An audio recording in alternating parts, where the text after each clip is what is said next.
Сәлеметсіздер ме, құрметті ата-аналар. Номер 26 Қарлығаш бөбекжайының тәрбиешісі Базарбаева Жанымай Ахметқызымын. Баланы қалай ерте жастан сөйлеуге дамыту керектігін түсіндіретін боламын. Баламен ең алдымен баланың жас ерекшелігіне байланысты оларға қандай ойын түрлерімен немесе осындай құрал жабдықтармен үй жағдайында ойындар арқылы, әсем әуендермен, ертегілермен және де олардың ойын тыңдау арқылы, сұрақ жауап арқылы сөйлетуге болады. Енді мен сіздермен балаларды қалай үй жағдайында сөйлеуге қандай құралдар көмектесетінін айта кетейін. Ең алдымен балаларға ең бірінші түстерді ажыратып үйретсек болады. Түс. Мынау қандай түс деп оған сұрақ қою арқылы оның сөйлеуін дамытамыз. Яғни одан жауап алу арқылы жатталып қалады да, және сіз одан сұрайсыз, мынау қандай түс деп, сол түске ол жауап береді.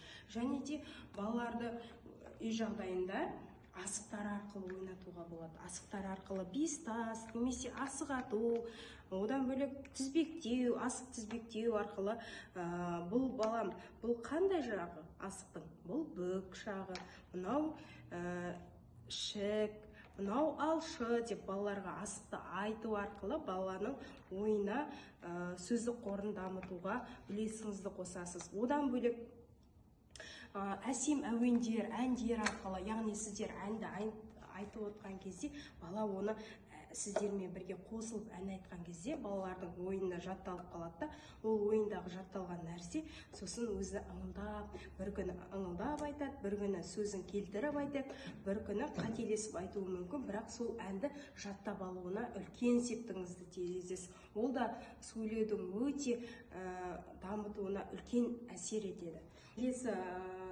Баланың тілін ерте дамыту үшін біз ертегілер оқытсақ та оларға өте пайдалы. Мысалға, ертегілерден Жетілақ пен Қасқыр ертегісін алып отырмын.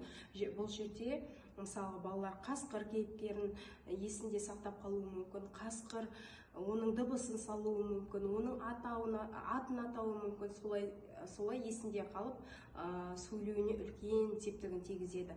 Кітаптар арқылы сіздер қандай да ертегі оқып берсеңіздер балаларға, ол ертегіні одан кейін олар қызығып сұрайды. Мама, анашым, бұл ертегідегі бұл не деп, мысалға, бұл гүл, гүл деген жерде өседі, гүлдің атауын айтсаңыз болады. Солай бала деген бірте-бірте өзінде санасында, ойында қалып, сөйлеуіне сіздер өте жақсы әсер қалдырасыздар.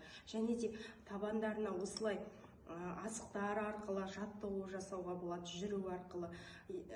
Баланың сөйлеуіне ең маңызды рөл атқаратын бұл нүктелі массаждар арқылы. Мысалға, аяқтарына мына ойындарды ойнап отырып, бұлай ұстағанның өзінде олардың қол моторикасы дамиды.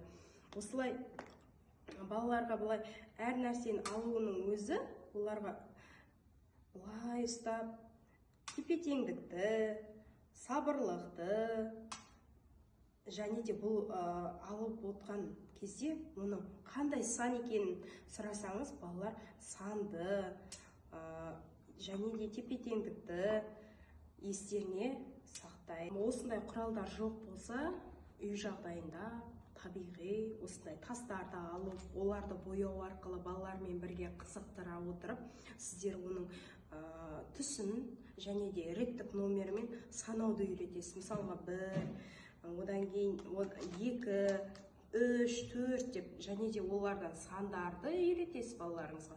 Одан бөлек түстерін үйретесіз, және де қол моторикаларын дамытасыз. Солай баланың сөйлеуіне өте зор ықпал қосасыз, үлестеріңізді қосасыздар. Және де бұл тастарға одан бөлек саннан, түстен бөлек сурет, қалаған суреттерін салуға болады. Солай сіз балаларыңызға оның сөйлеуіне, ойлау қабілетіне, қол моторикасын дамытуға өте зор ықпалдарыңызды, үлестеріңізді қосасыздар. Осымен біздің сөйлеуді дамыту деген іс-әрекетіміз аяқталды. Сіздерге көптен көп рахмет.